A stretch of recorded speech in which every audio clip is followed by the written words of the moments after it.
For the first question, we have photocurrent equal to 1 milliampere and the voltage corresponding to maximum power is 0.3 volt. Thermal voltage is equal to 30 millivolt. We have to find the reverse saturation current of the diode. We have that formula, which is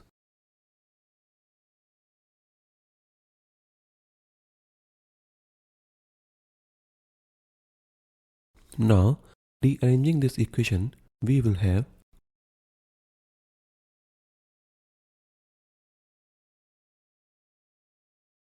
after putting the value of different parameters and solving the equation, we will get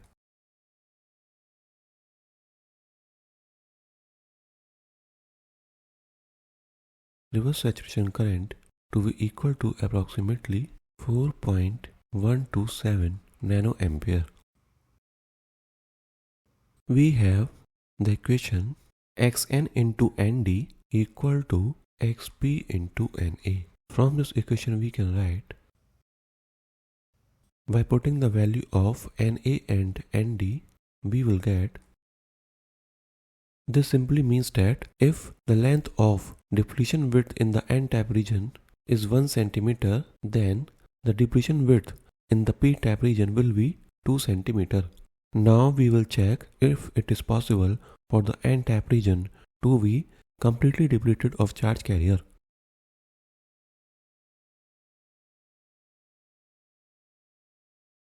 Since depletion region in the p-type region is smaller than the total length of the p-type region, therefore it is possible for the n-type region to be completely depleted of charge carriers. Therefore, n-tapped doped region will deplete first. The formula for depletion width in the n-type region is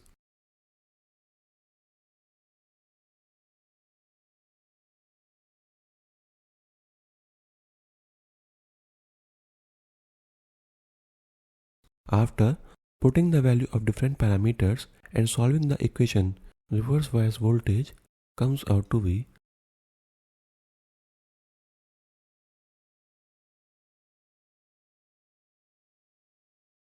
approximately equal to 8.239 volt.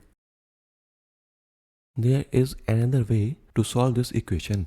We can find the value of depletion width to be equal to 0.6 micrometer, and we also know that depletion width is equal to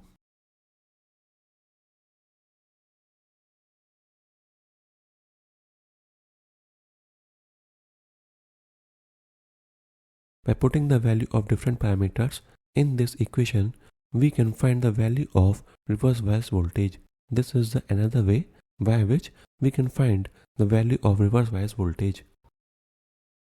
We have formula efficiency is equal to fill factor multiplied by open circuit voltage into short circuit current divided by incident power.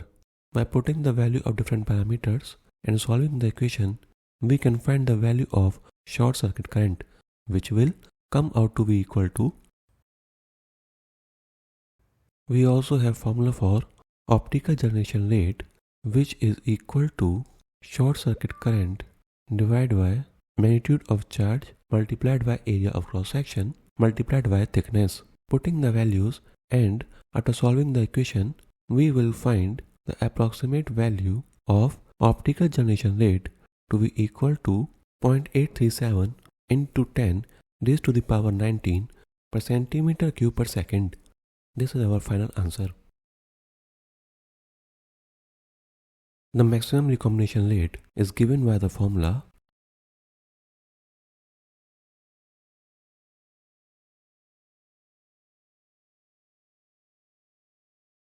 here in this equation.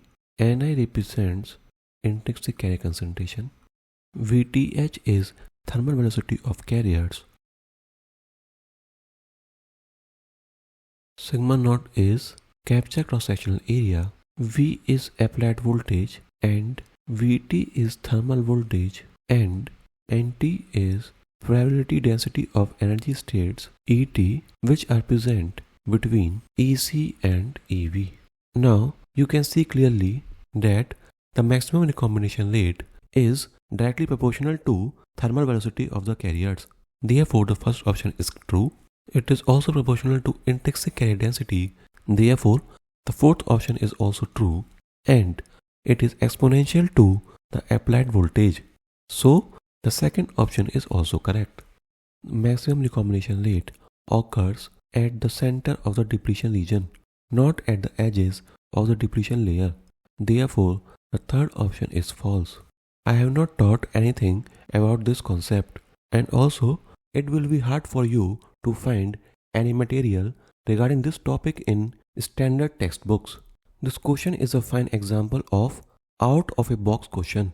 For electronics engineer, it is assumed that you are actually interested in electronics and is having deep knowledge of at least its core subjects, and for an electronics engineer, EDC is considered the core subject. However, it will be much better if you cover the whole syllabus first, then afterwards you can research for out of the box question.